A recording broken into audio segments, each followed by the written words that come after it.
perspective on Enlightened by example, and I'll tell you a little bit about that. But for those of you who are joining us online, I will say that it is raining here today.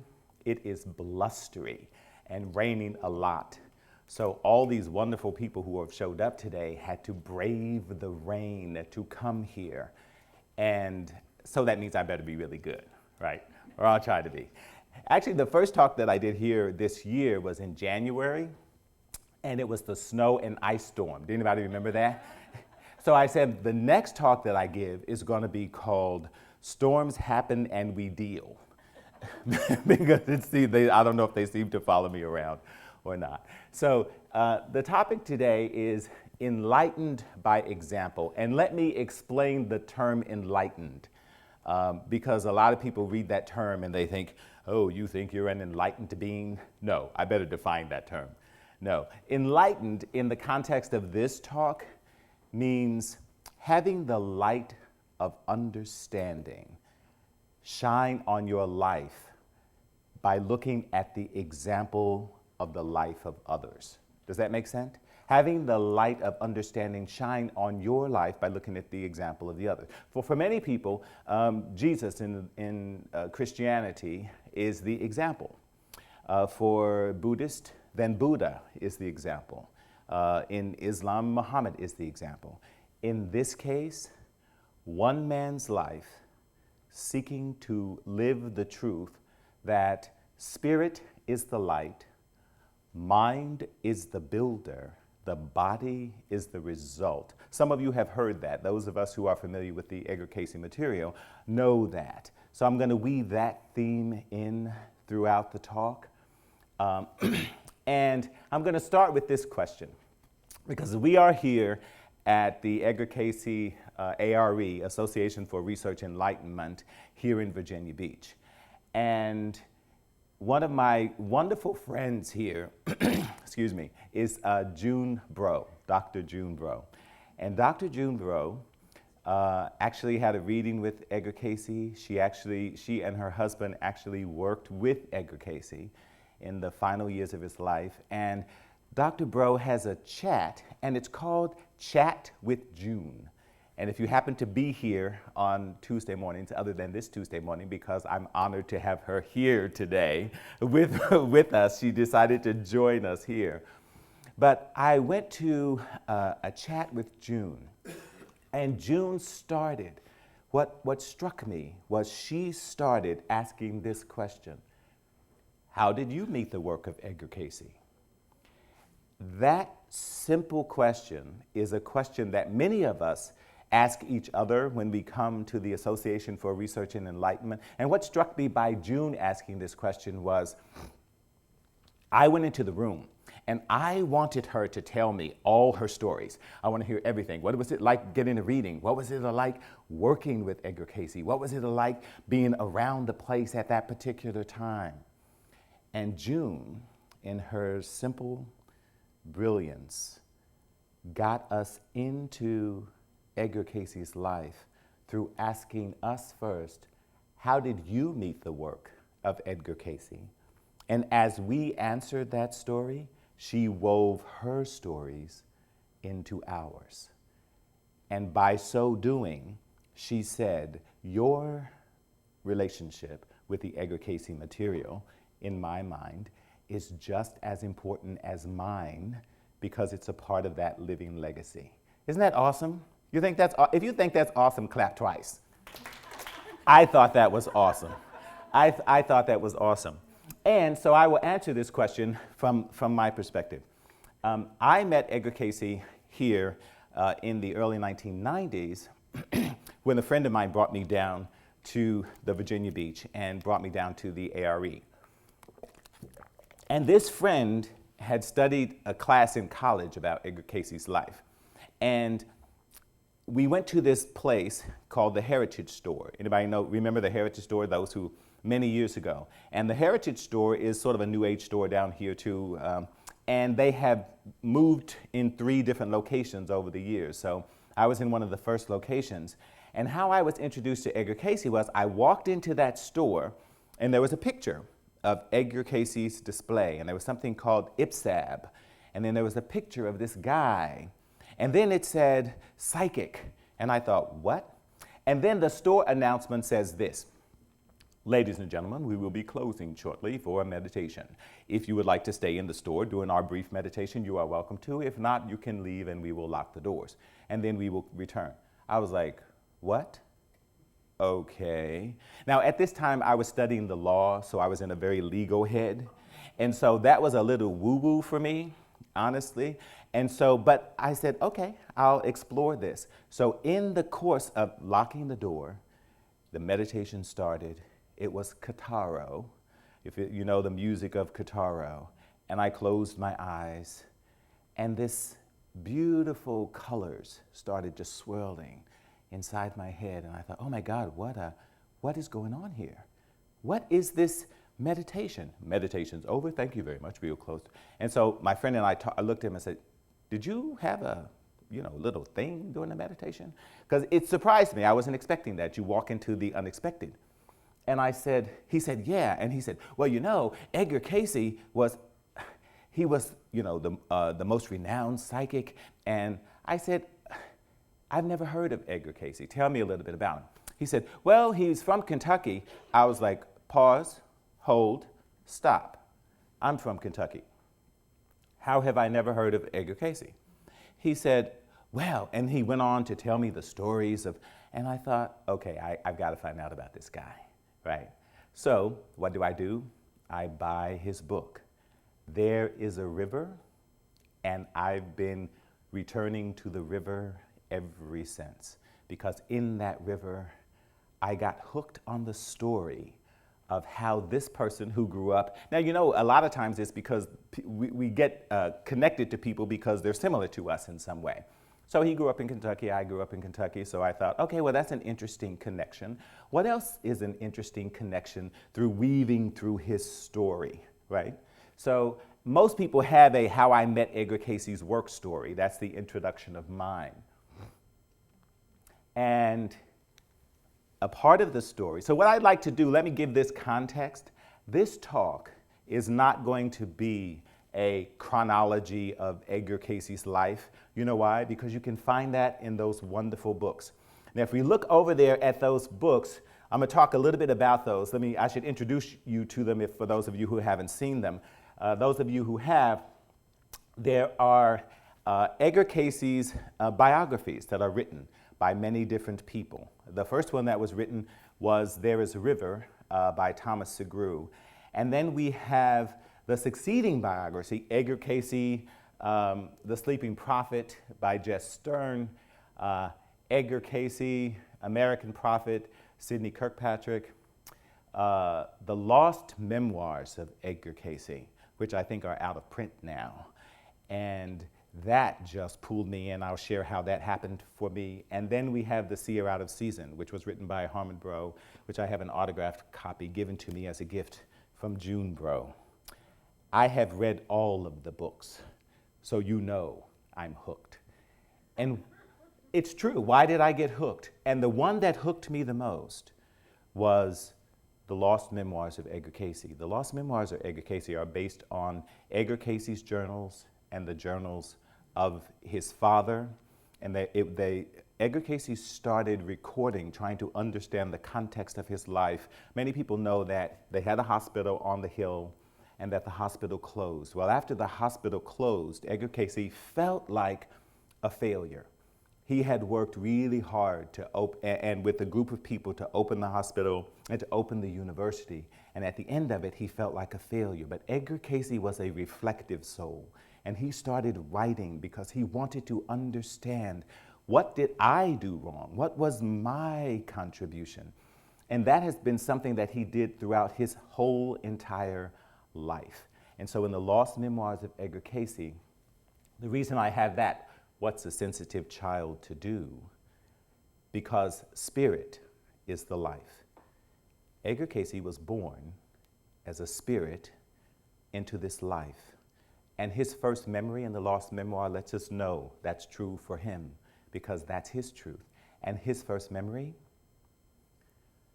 just stay closer, walk with thee. Granted, Jesus is my plea. Daily walking with thee. Granted, Jesus, let it be. His first memory was sitting in church with his mother. Spirit is the life. That was his introduction. That was his first memory. His first memory is tied to that. Now, his other memories get really difficult because as a sensitive child, as a baby, he loved his grandfather. He really loved his grandfather, and his grandfather loved him. His grandfather would take Edgar Cayce out on a horse, and they would ride around and they would visit. And Edgar Cayce, at the age of 4, has an incredibly traumatic memory about his grandfather. And this story is told in different ways throughout the book. What I'd like for us to do, because enlightened by the example of a life, can we imagine into the mind space of what a 4-year-old thought about while he was riding on the back of a horse? And he describes it beautifully. Or it's described, he's told the story to his biographers, but it's sort of like this. So I'm from Kentucky, as I told you, and Kentucky is a beautiful country. I mean, it is really, really a beautiful country. It's a country of horses and tobacco and bluegrass and beautiful fields. And so I can imagine, and as Edgar Cayce describes it, he remembers riding on the front of the horse when he was too small and his grandfather would hold him this way. And then when he was 4, his grandfather put him behind him. And so they were riding, and it was very hot. It was in June. Kentucky in June, you don't want to be there. Humid. The humidity starts, and it was very hot, and he was sweating, and the horse was sweating, and his grandfather needed to give the horse some water. So he reached around to the 4-year-old and set him down on the ground. And the 4-year-old went to run to play a little bit by the water as his grandfather walked in to water the horse. Something spooked the horse. And the 4-year-old, with a 4-year-old's mind, is just watching a scene, not really understanding what happens. And this is what he saw. And it's described in such detail. Have you ever had memories that you can look back to the beginning of your life when something happens that really is a marker memory for you?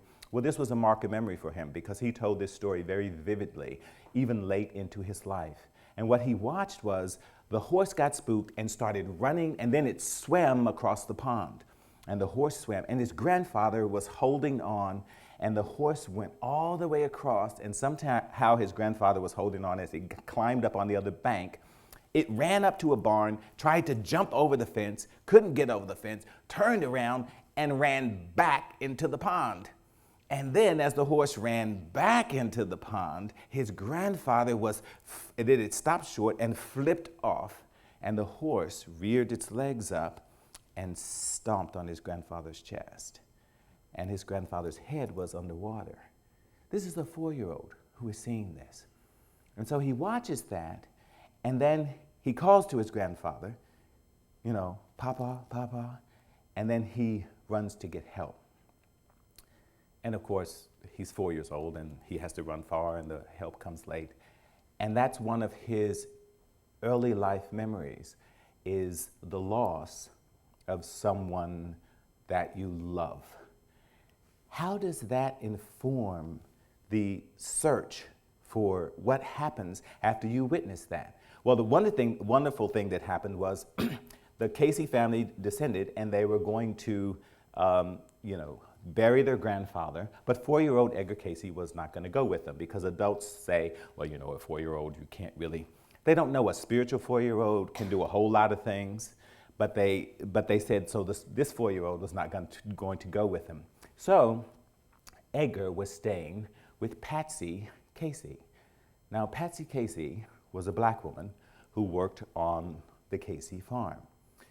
This is where we get into the interesting aspect of Kentucky history, but I'll tell you a relationship between the two of them.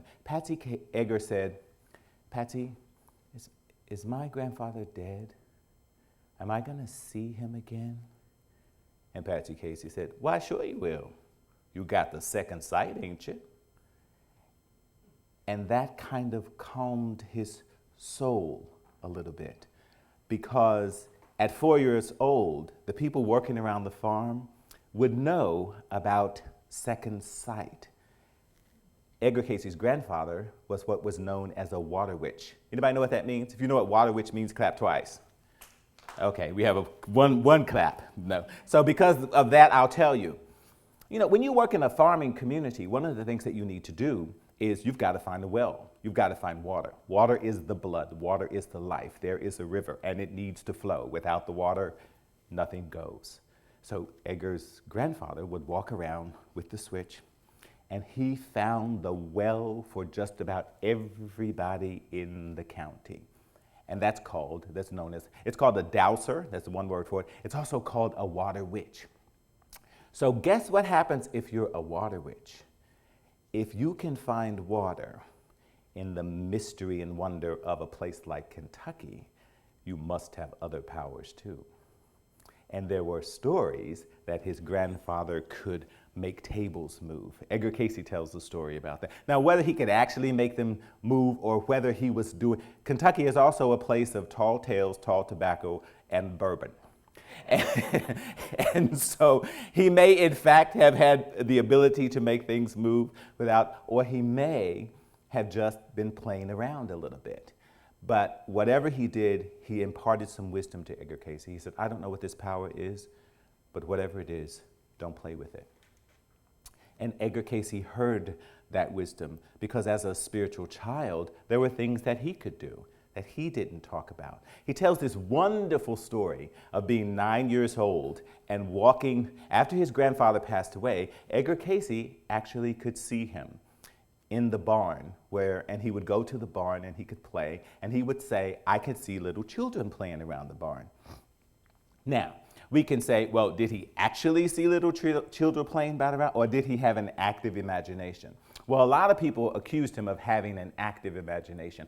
I just saw a beautiful commercial, and I'm going to share this with you, that tells something about this. Edgar Cayce's mother told her sister that she had seen the children too.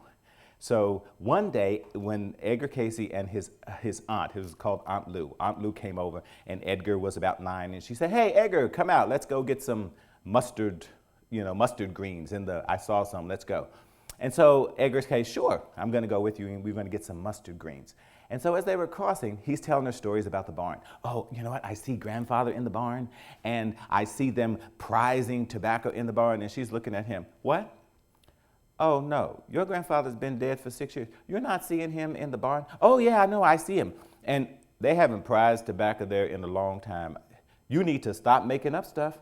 People are going to think you're not right in the head if you keep making up stuff. And Edgar says, no, I'm not making up stuff. I'm actually experiencing this. And then there's some kids who come around, and she said, look, you need to stop all this fairy business before people, what are the neighbors going to think when they hear this? You know, if you don't stop this, I'm going to have to tell your mother about this. Now, this is very wicked. And he said, wait, what is it wicked? I see them. I play with the kids. Why is that wicked? She said, people will think you're crazy. So what did she do? She did what a loving aunt would think she's doing. She goes back to Edgar's mother. She said, you know what? You better tell that boy to stop talking all that craziness. And he said, you saw him playing with the kids. And she said, well, I did. There are no kids around here. There are no kids around here for miles and miles. So he can't be playing. He must be making this up. She said, well, I think he may be having an experience that we read about in the Bible that is just unusual for us around here. I'm praying on it, and I know it will be okay. And she said, you better carry that boy to the doctor. They're going to think he's crazy in the head. You better get him looked at.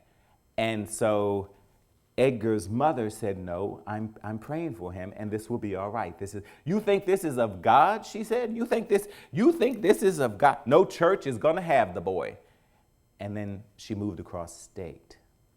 And Edgar Cayce's mother, when I read this story, I thought, did she actually see him playing with children? First of all, if you grow up in Kentucky, when people visit from farm to farm, adults don't know what kids do.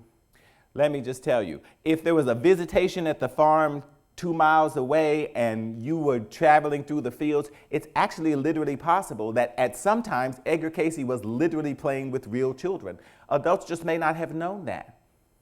The other thing that is beautifully possible is this. There's a commercial on TV that I saw recently that sort of reminded me of this story. There is a mother who has a son who has an imaginary friend, and she's making lunch for the imaginary friend and the son. And she it's peanut butter sandwich. And she places the sandwich down in front of her son, then she turns her back and places to place the sandwich down for his friend, but she takes a bite. And then she puts it on the plate. And then her son looks over and says, oh, Mom, look, he took a bite. And the mom is like, yeah, that's really good. He's here, he's visiting. And I thought, what a beautiful sentiment about what a mother's love will do to not kill the creativity of her child, to join her child in that imagination zone. So it doesn't really matter whether Edgar Cayce's mother saw the children playing or thought she saw the children playing or she did it with a mother's love. What mattered was she allowed him to continue to have his spiritual journey, his open heart, his open mind, his open connection to the universe so that he could explore. Does that make sense? And his aunt was wrong because at the age of 10, he actually did become a sexton in the church. There's another interesting story about how that happened. There was a black woodcutter on the farm, and he told Edgar Cayce the story of Samson in the Bible. And he told the story in such a way that it captured Edgar Cayce's imagination, the imagination of a 9-year-old. Now, I'm not a biblical scholar. I'm not an Edgar Cayce scholar. I'm just a student of stories, and I love people's journeys. But I did go and look up the story of Samson a little bit. We've all heard the story of Samson and Delilah, right? So the story of Samson is so interesting, and why it's interesting for Edgar is Samson's mother had a visitation from an angel. Samson's mother had a visitation from the angel, and the angel said, you will have a warrior son who will protect this particular tribe, the tribe of the Israelites. Now, Samson's father said, okay, look, I wasn't there, so I don't know if that really happened. So he prayed for the angel to come to him. The angel came and said, yes, you will have a son, and it will be called a Nazarite. And so you have to not grow it, not cut his hair, have him not do certain things like drink alcohol and be adulterous and all those kinds of things at that particular time. And then he will be a warrior for his people, right? Why is that story so fascinating? Because after Edgar Cayce became a sexton in the church, he did something that was unusual at the time. Edgar Cayce, he said he was a weird child. He said he was a very weird child. And so what did he do? He had to find a sacred place. He found a place about a quarter mile from the house, did a lean-to, and he would go there and read the Bible. And in talking to people, at the time, people were running circuits, religious people were running circuits, and they were Methodist priests and Presbyterian and Congregationalist from every religion. And what would happen was the Cayce household would host these ministers from these different religions. And what would Edgar Cayce do as a 10-year-old boy who started reading the Bible? He would ask them questions about the Bible. And his sister said he was usually a shy child. Edgar Cayce said, I spent a lot of time alone. I was a really shy child, except when it came to talking about the Bible, except when it came to talking about spirituality.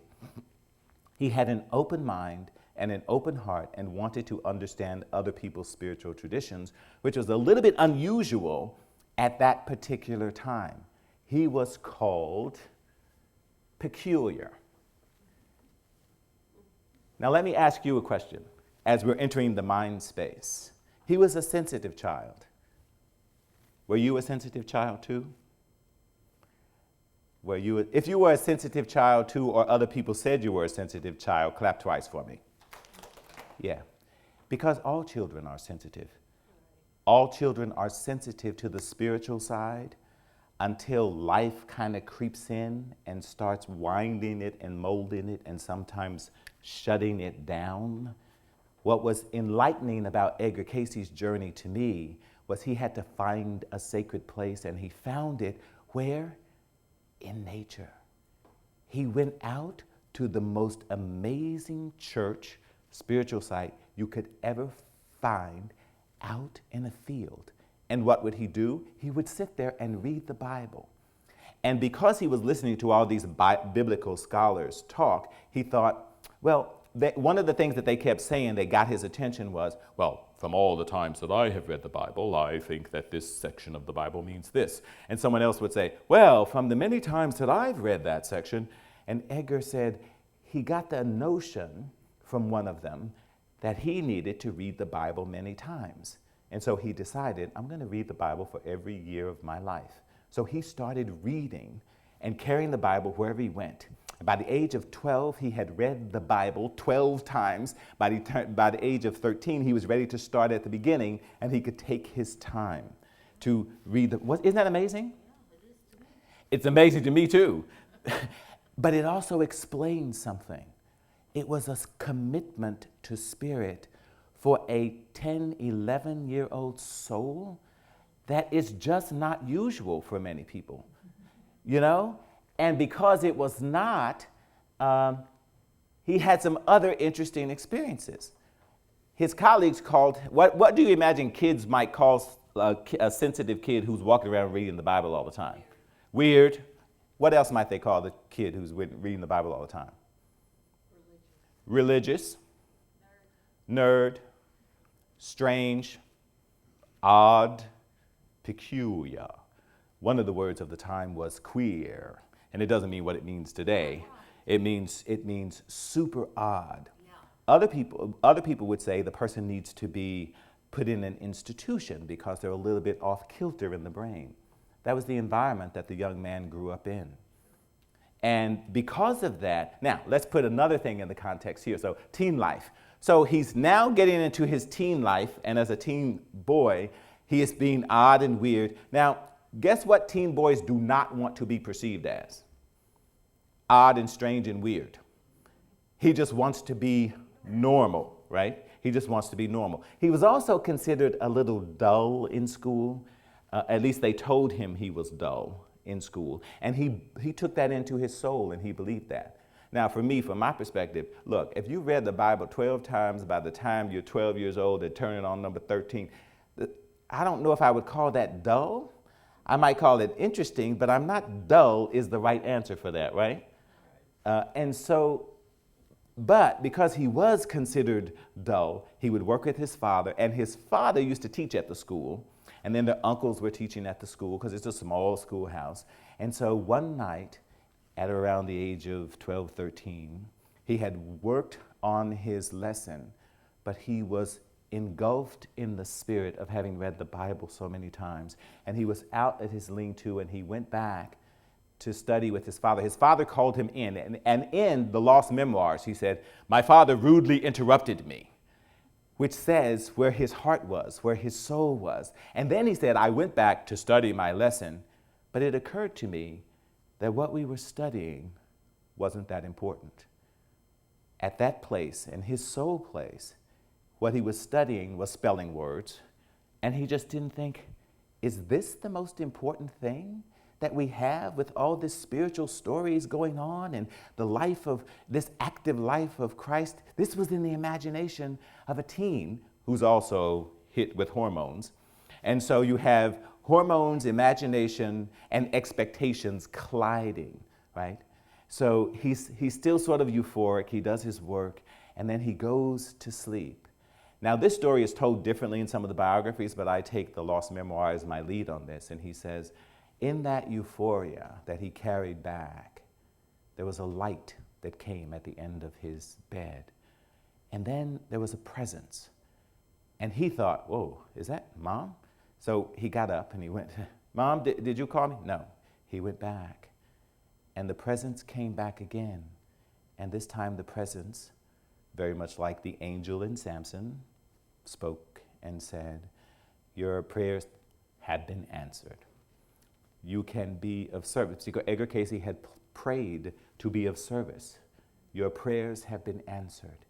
He was so excited that he ran out to his lean-to and was in nature and prayed.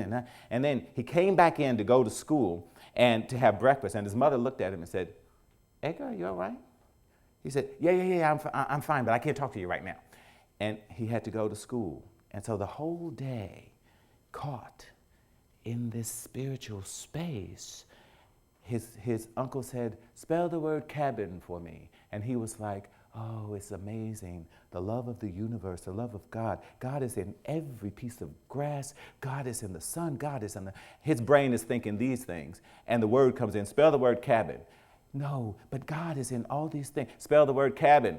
C-A-B-B-I-N, leave me alone. And the word is, I'm taking a little license with that. But you see what I'm saying? Because what we're doing is we're visiting the mind and spirit space in that place. So it would be the other thing that happens, because I'm an executive coach and I teach social and emotional intelligence, if you haven't slept, you are not at your cognitive best. How many people on the night where they haven't slept have written their own name wrong, clap twice? Yeah, right? We've all done that. We've kind of said, or how many of us have been writing something and you're like, what is this? When the mind is distracted by something else, we don't think our best. So that could have been happened for him too. But unfortunately, he got branded a dullard because he couldn't spell the word cabin, and the word got back to his father. Edgar Cayce's father was an interesting man in Kentucky. He was called the Squire, because he was a law enforcement person at one particular time. But he was also kind of a stern father. I mean, Edgar did not feel as connected with him as a child. Later in life, there was a connection that came up, but as a child, there was a distance. And also as a boy child, boys try to impress their fathers. They want to be, and then they don't exactly want to be their fathers. Same thing happens with little girls too. Little girls like, should I be like my mother? Should I not be like my mother? I'm never going to be like my mother. I don't want to be anything like my mother as long as I live. Little boys and little girls all do that. They kind of do this kind of comparison. How am I supposed to do with this father thing? Well, his father was not having it. His father was like, okay, we are Cayces. And the Cayces were a relatively prominent middle class family at that particular time, and they had a reputation. Everybody knew them. You are making us look bad.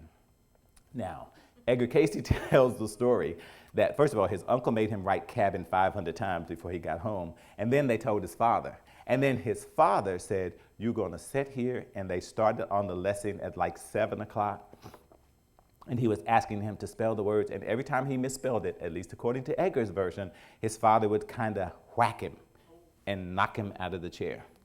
And then he would get back up, and his father would kind of whack him again and knock him out of the chair. Now, some of the biographies don't put that little part in there, but when Edgar tells the story, he tells the truth. Now, let's put it in the context of the time. In the context of that time, you could whip a child. Yeah. As a matter of fact, the Bible was saying, spare the rod and what?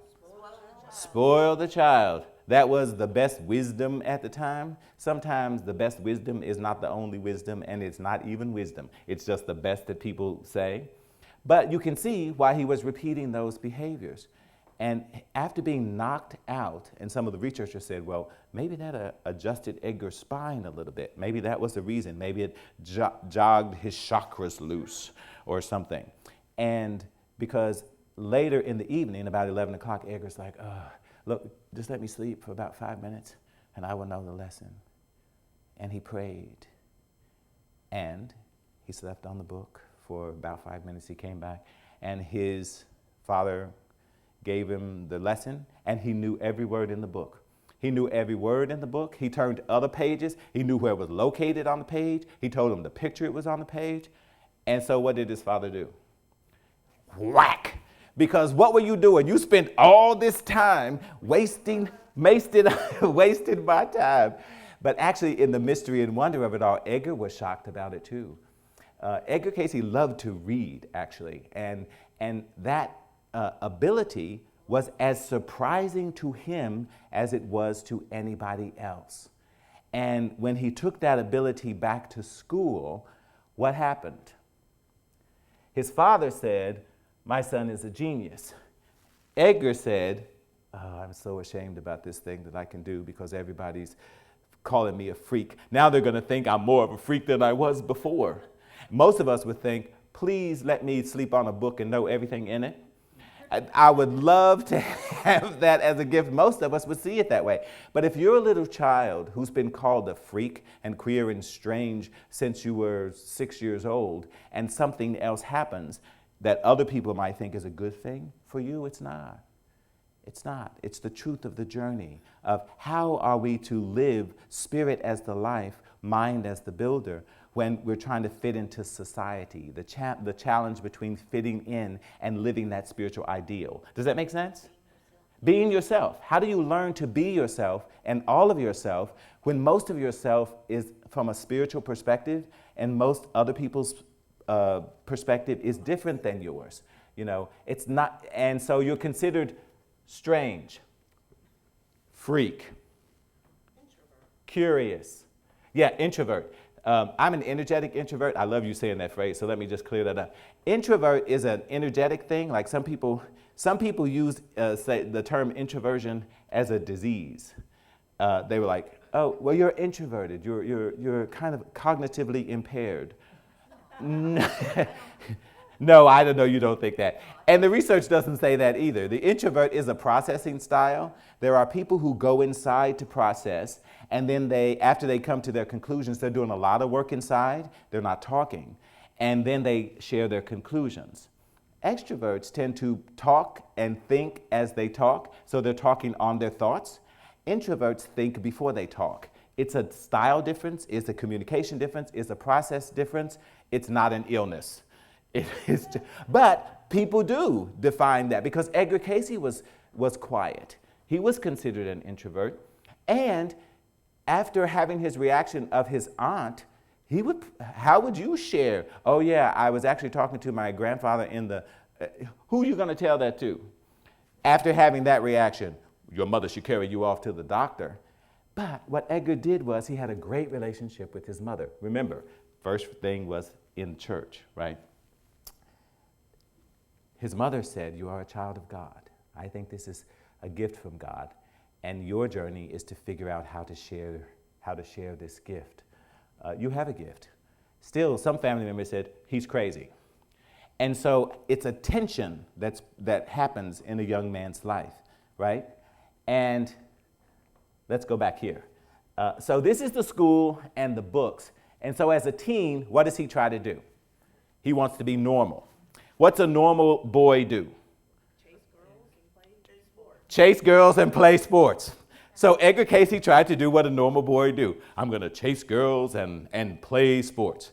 And so one day he was playing sports so hard because he was trying to prove, "I'm not crazy, I'm normal. I'm not crazy, I'm a normal boy. I'm normal. I'm going to be so normal that everybody's going to know I'm normal, and I just get to be me," right?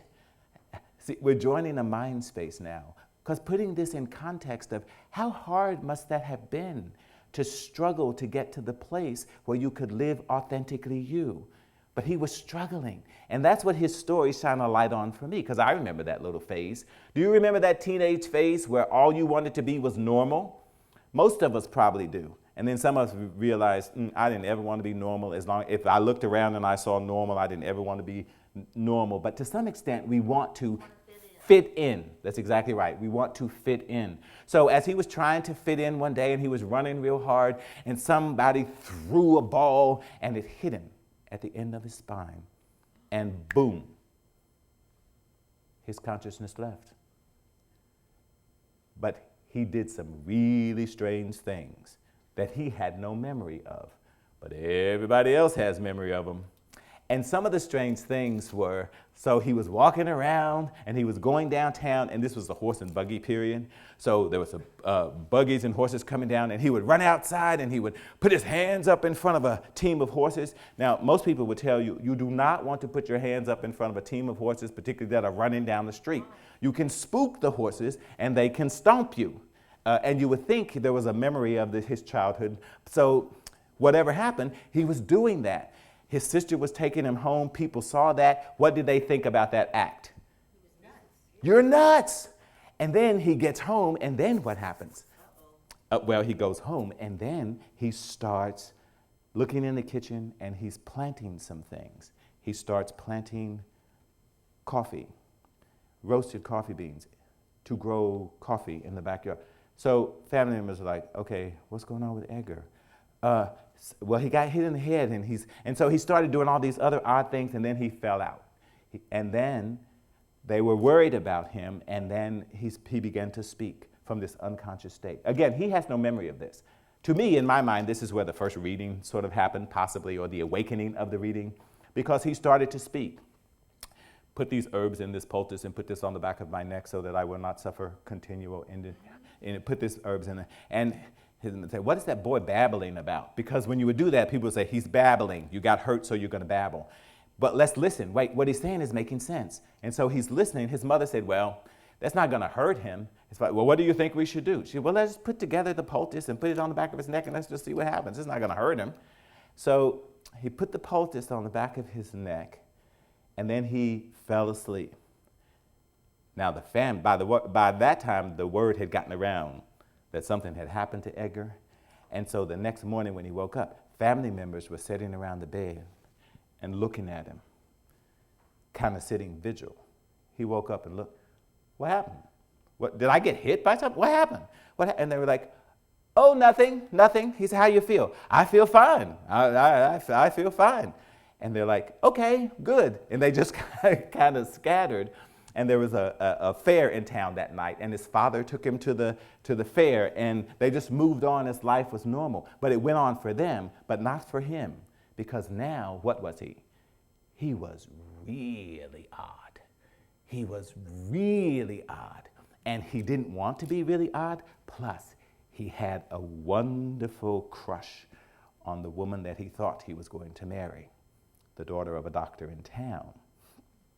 She kind of liked him too, even though he was a little odd, because she hung out with him. And so they were by his lean-to talking, and Edgar, now 16 years old, and wanting to profess his love because he wants to be a man, and he wants to get married, and he wants to have a family, because that's what you do, right? So he confesses his love to her. And she said, well, you know, Edgar, I like you.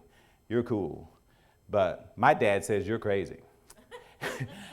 And he's like, what? Oh yeah, my father said, what happened to you? You're going to be crazy in the head. You shouldn't have any children, by the way. You shouldn't even get married and have any children. Now imagine the shock of a 16-year-old to the woman that you're professing your love to. It's like, your dad, prominent doctor in town, thinks I'm crazy? And then she said, well, plus you're not a real man, so I don't want you to, I need someone who is just a real man. So now he's doubly wounded, right? Are you having fun inside the mind of a 16-year-old kid who's trying to figure stuff out from a spiritual perspective and profess his love? Because he's thinking love should be the answer and love should work for all, right?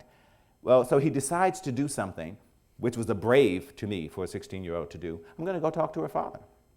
I'm going to say, I really love your daughter, and I think that I could make her a wonderful husband. And he goes to talk to the doctor, and he said, well, Edgar, son, you're not going to be quite right in the head. So I don't really think that you're ready to get married or to be dating my daughter. And Edgar was trying to protect, and the guy just dismissed him and said, come back in a year. I'm thinking, what kind of answer is that? What's supposed to happen in a year if I'm supposed to be? It's just the way that he was dismissed. It kind of crushed him a little bit. And so what did he do? He had a loving mother. Edgar Cayce had a loving mother. And he trusted his mother. He trusted his mother with a story like that. And then he had a dream. And in the dream, it was him and a woman, and there was a gold cloth on their hands, and her face was veiled. He couldn't see it. And they were walking together across, the stream, and then they come to this mountain, and they're climbing up the mountain. And then he wakes up and said, "Mom, what is that about? What is that dream?" She says, "Sweetheart, I think that's pretty clear. You're going to marry. You're going to meet the woman that you just haven't met her yet. That's why she's veiled. And then the gold cloth is your commitment, and climbing the mountain is the work that you're going to have to do to build a life." Wasn't that a great interpretation? Yeah. That's what I thought too. And when he told the story in the Lost Memoirs, he told it just that good. That's why I love that one. You know why? Because it's the internal journey. And I think what sometimes people don't understand is that internal journey can be just as treacherous, and in some ways more treacherous than the external journey. And that can be true for us too, as we search for our own spirituality. So his life shines light on my life by helping me understand some of those spiritual experiences that I had as a child too. Does that make sense? I'm so excited to share this with you. You can see how excited I am about this, because everyone has their own Edgar Cayce story, and people tell it in many different ways. And what I love about June's question, how did you meet Edgar Cayce's material? And what does that mean to your life? This is what it's meant to mine. What it's meant to mine is the spiritual journey is tough. And those moments that you have, living and healing, healing and living, living and healing, living and healing, healing and living, is just a part of the journey. You're not crazy. You're not a freak. You're okay. It's going to be tough, but you can sort of make it through. That's what this part says to me. I made it through my teenage year. I'm sitting up here, right? So I'm a little older than a teenager. Just a little. Yeah, wonderful. I love this story. It's wonderful. Oh, thank you. Thank you so much. So my father is a genius. Edgar is ashamed. Why would he be ashamed, do you think? What? Because it's still making him different. And guess what his "my father is a genius" story is for making him feel like a genius? Well, in order to leave school, you have to do a recitation a lot of times, and that means you have to recite something. So Edgar Cayce's father, who knows that Edgar Cayce can sleep on things and remember them, tries to impress everybody. And he also knows, the father knows that he's been called a freak. The father knows, and he said, well, you know what? There's a way that I can prove to everyone that not only is he not a freak, he's a special person, which he really is. He finally decided that, huh? Yeah, he did, which is a wonderful thing to decide. The interesting thing is when the thing that you use to help someone prove may not be the best thing for him. So what he had Edgar Cayce do is remember a speech for about an hour and a half, and to give the speech word for word. And it was a speech from someone who was a politician, who had given a speech in Congress. And his father was connected with the community, and he was trying to impress the congressperson, and he said, well, I bet Edgar can give your speech. And he was like, well, I don't think Edgar could give my speech. It's a very long speech, and it's a very complicated speech. And he said, I bet he can read it, and I bet he doesn't even have to read it for himself. I won't even let him sleep on it. How are you gonna help him read it? So he said, let's try a trick. Let's try an experiment. I'm going to read it to him word for word while he's asleep.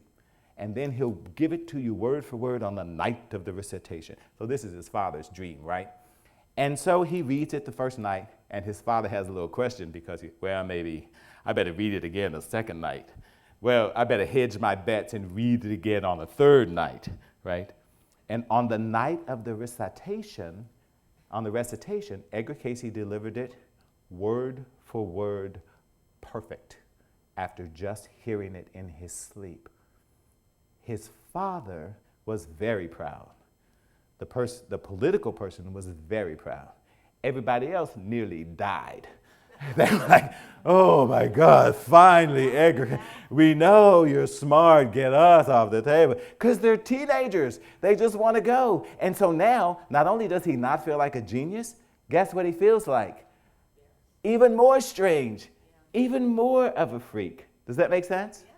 All right. So what we're doing here is this is a little bit of searching of some of the interesting stories. For those of you who have not read these stories, I'm not making them up. They're in those wonderful resources. The Lost Memoirs is a great perspective to have. Edgar Cayce has a small book there. It's in the A.R.E. library. It's called What I Believe, and it's some of his writings. And he has a very short version of his life that he sort of tells the story of. And each of the books adds different facts. And the reason that I love them is I read them and I get a different perspective and a 3D perspective on a spiritual life of somebody who actually, and the thing that drew me to Edgar Cayce was his humanness. Because spirit is the life, mind is the builder, but the body is a channel, and we have to clear our channel. And one of the issues is he did actually find someone to marry. Everyone knows about while he was working at a bookstore. And I'm kind of skipping forward here because of our time a little bit. But what are young lovers to do with this thing that he can do? Because what happened was at the age of Edgar Cayce worked in a bookstore, he worked in some other stores, and then I'm going to move forward to the age of 21 when the first real reading happened, and then I'm going to watch the time. I wish I had two times to talk here, but I think I have like 5 minutes, so I'll fill it up to sort of wrap it up here. But Edgar Cayce lost his voice. Edgar Cayce had worked in the bookstore. Edgar Cayce had moved back to Hopkinsville to work for his father. And what was really interesting is he was going to sell insurance door to door. And working with your family can be a real challenge. And it was a real challenge for young Edgar Cayce. And he tried. And what happened was he began to lose his voice. And he lost his voice for over a year. And in the course of losing his voice, he had to find another job to sustain himself. He also was engaged and wanted to get married. He thought he was going to have to let his fiancée go because he wouldn't be able to make a life for her. Imagine that, living in that mind space for a moment. And loving someone, wanting to build a life, and thinking you're going to have to let it go.